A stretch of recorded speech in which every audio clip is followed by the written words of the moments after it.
বিসমিল্লাহির রহমানির রহিম। আমার নাম মোহাম্মদ আনোয়ার হোসেন। আমি সাধারণত পানের ডালা করে চলি।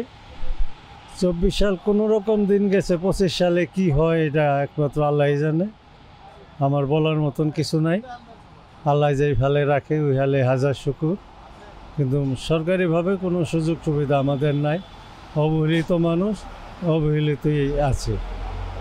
এই যে দেশের একটা পরিবর্তন হইলো, এটা থেকে আপনার আয় ব্যয়ের কোনো পরিবর্তন হয়েছে কিনা, জীবনযাত্রার কোনো পরিবর্তন হয়েছে কিনা? দেশ পরিবর্তনের পরে জীবনযাত্রাতে এরকম একটা উন্নতি হয় নাই, তবে আশা করি খোদার রহমতে ভালো হওয়ার আশা রাখি। এইতে পরে আল্লাহ পাক জানে। তবে এই জিনিসটি আমি বুঝি যে একটা ভালো সরকার আসুক, যাতে আমরা সুন্দরভাবে চলাফেরা করতে পারি।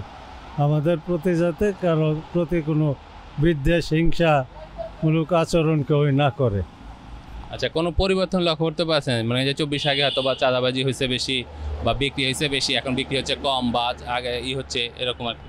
আগে মোটামুটি যেরকম ছিল এখনও এরকমই আছে। তো চাঁদাবাদির এটা ছিল, পানের ডালা করার পরও অনেকে টাকা চাইতো, এখন আর ওইটা চায় না। আচ্ছা, তাহলে বেচা বিক্রি কীরকম, বাড়ছে না কমছে? বেচা কিনি আগের মতনই আছে, আগে যেরকম ছিল পরে ওই রকমই। তবে সামনে কীরকম হয় তা বলতে পারি না। বেচা কিনির ভাব ওই রকমই। আচ্ছা, ধন্যবাদ। 2024 সাল আপনার কেমন কাটলো? এমন আমরা এরকমই আঙ্গান কাঠ কাউটা করছে না, কিছুই না। আমরা এইভাবে ছায়া চিন্তা খাইয়া যাইতেছি। বাড়ি নাই, ঘর নাই, এই রাস্তা খুলে থাকলে থাকি, বুঝছে।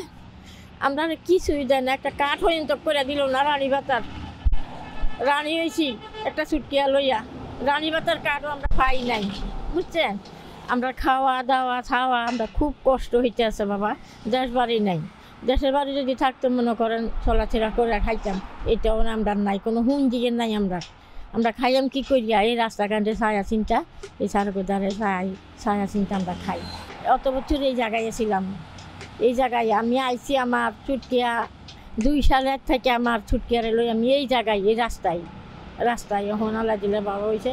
আমি এই জায়গায় থাকতে আছি। ছুটকিয়ারে দেশে ভাড়া দিয়েছি তার মামার কাছে। আমার ভাই বেড়াত নাই, স্বাস্থ্য ভাই ওখানে ভাড়া দিয়েছি। ভাড়া দিয়ে আমি চাই খাই লই, বুঝছেন। আমার কিছুই নাই বাবা। এই কারণে আমি রাস্তাঘাটে থাকতে আছি, খাইতে আছি, বুঝছেন। 2025 সালে কি প্রত্যাশা করেন? এই বই থেকে এই অবস্থায় খাইয়া যাইতেছি। আগেও কিছু ছিল না, ওখানেও কিছু ছিল না, কথাটা বুঝছেন।